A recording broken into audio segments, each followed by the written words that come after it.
is coming. I used to love playing that game, What If. Me too. All right, Still do. The battle for LA, Part 3. Staples Center roommates Kawhi, LeBron. Clippers 2-0 against the Lakers this season. Kawhi guarding LeBron early. He takes it baseline through the middle. Lakers down 3 after the made foul shot, bucket, and foul. Ensuing possession, Kawhi's turn with LeBron guarding him. Short.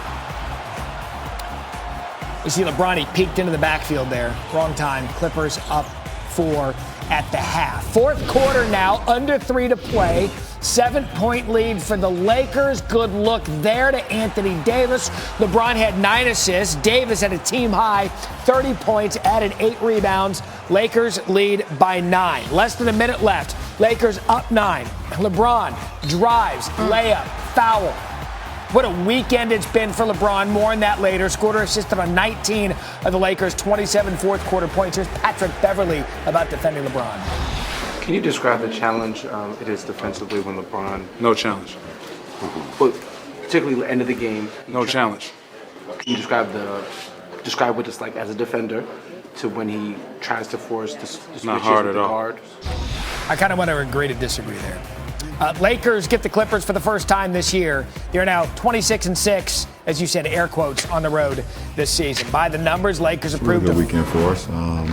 Playing against 2 of the best teams. The top 2 teams in the league, including with us, as far as record-wise. But no matter what was going on throughout the course of the game, we just held our composure. We continued to get stops. We continued to execute, and the rest is history. I mean, we know the type of team that we are. If we don't do things that to beat ourselves, then we feel like we can beat anybody, and we're a tough team to beat.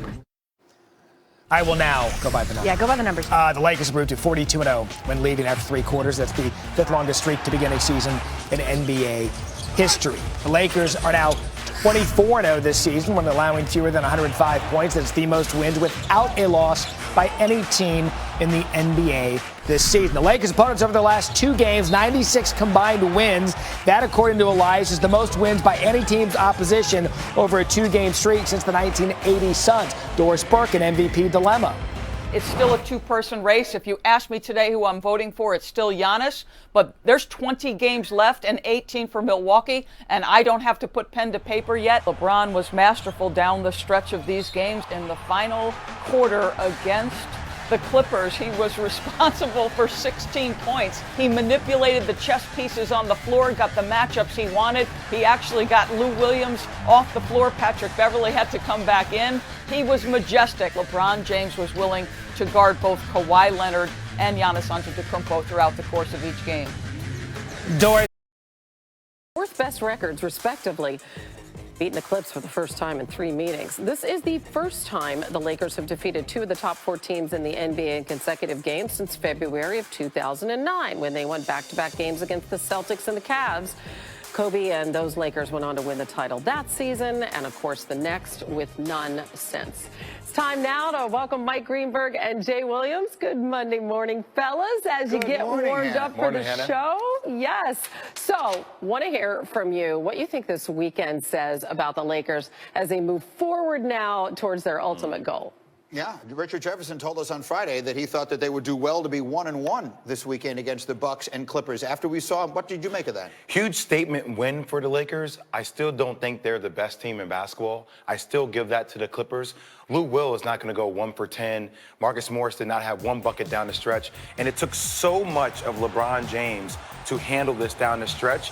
But still, a monumental win. And I do think, though, what happened, Greeny, is that LeBron James took the lead in the MVP race. I do think that happened. I agree, but the performances both on Friday night yes. and then yesterday, and the crowd was certainly letting him hear that, chanting all of that. And this game yesterday in particular had such a playoff atmosphere, and if there's one thing you took away from it completely, because that was theoretically a Clipper home game yesterday.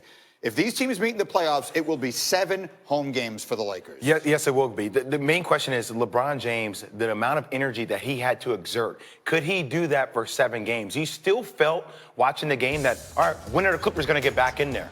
Like, how many shots can Kawhi miss? How many shots can PG miss? How many shots will Lou Will miss? The firepower is something that inevitably, Greeny, will keep them in so many games this season. Or You got Anthony Davis making big True, buckets yeah, when you need agreed. them. He's got the best running mate that he's ever had. Say that again. Dwayne Wade, first ballot Hall of Famer. Kyrie Irving, magnificent career.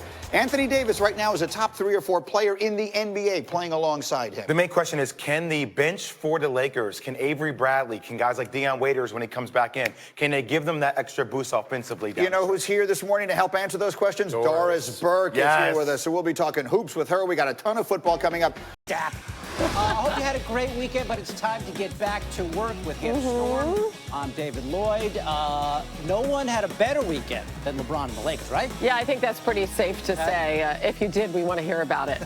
Litmus test, passing with flying colors. They beat the two teams they may very well have to go through in pursuit of their 17th NBA championship. Kawhi Leonard and the Clips, officially the home team at the Staples Center against LeBron and the Lakers. And the Clips, of course, 2-0 against the Lakers coming in. LeBron finishing with that layup, gets fouled. Tight game throughout. LeBron on Kawhi. Kawhi spins and finishes with a one-handed dunk. And, you know, look at it. LeBron, just for a second, takes his eyes off Kawhi, and he blows right by him. Clippers by 4 at halftime. In the third, Kawhi drives right by LeBron, finishes with a slam, and it is a one-point game. Paul George had a tremendous game, sinking the 3 from the corner. And now it's the Clips on top by 1 in the fourth. Lakers 4-point lead. LeBron did not attempt a field goal in the third, but here he goes, step back 3 for a 7-point lead. And later, LeBron driving by Kawhi, layup and the foul. And here is Kawhi's turn to get caught not looking at King James. Now the Lakers are up 10 after the foul shot. 3 minutes to play, 7-point lead for the Lakers. LeBron to Davis. Davis throwing it down, back to the hoop. Oh my, Lakers by 9. Less than a minute left now. And LeBron driving on Marcus Morris. And 1, and he pumped up. LeBron scored or assisted on 19 of the Lakers' 27 fourth quarter points.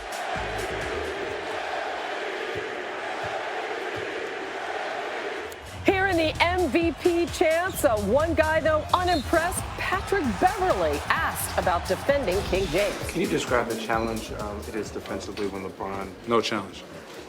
But particularly the end of the game. No challenge. Can you describe what it's like as a defender to when he tries to force the switch Not hard with at the all. guard? Yeah, I mean, no reason to, not poke the bear or anything there. LeBron finishes with 28 points, 7 rebounds, 9 dimes in the win. It's a really good weekend for us. Playing against two of the best teams. The top 2 teams in the league, including with us, as far as record-wise. But no matter what was going on throughout the course of the game, we just held our composure. We continued to get stops. We continued to execute, and the rest is history. I mean, we know the type of team that we are. If we don't do things that to beat ourselves, then we feel like we can beat anybody, and we're a tough team to beat. Wow. Bucks and Clips, impressive. Lakers held on at the end, just like they have all season. They improved to 42-0 and leading after 3 quarters. That is the 5th longest streak to begin a season in the history of the NBA. The Lakers are 24-0 this season when allowing fewer than 105 points. That is the most wins without a loss by any team in the NBA this season. And the Lakers' opponents over their last 2 games, 96 combined wins. According to Elias, that's the most wins by any team's opposition over a 2-game win streak since the 1980 Phoenix Suns. All of which brings us to ESPN NBA analyst Doris Burke joining us this morning on SportsCenter. I loved what you said last week, that LeBron is still underappreciated at age 35. He's playing as well as he ever has, continues to just refine his game and his approach. What impressed you the most about these wins less than 48 hours apart? Well, there's 3 teams that are a tier above the rest of the challengers in the NBA title hopes, and LeBron was masterful down the stretch of these games, Hannah. Think about this. In the final quarter against the Clippers. He was responsible for 16 points. He had 6 drives late. He manipulated the chess pieces on the floor, got the matchups he wanted. He actually got Lou Williams off the floor. Patrick Beverley had to come back in. He was majestic. And maybe the most impressive things, 2 things. Number one, I don't think the Lakers played their best basketball either Friday against Milwaukee or Sunday against the Clippers, and yet they were able to come out with wins, and LeBron James was willing to guard both Kawhi Leonard and Giannis Antetokounmpo throughout the course of each game. Yeah, he's really facing down the best in the NBA after this weekend, because obviously this was the discussion, particularly before Friday night. How do you see the MVP race between LeBron and Giannis right now? A week ago Sunday, Hannah, I said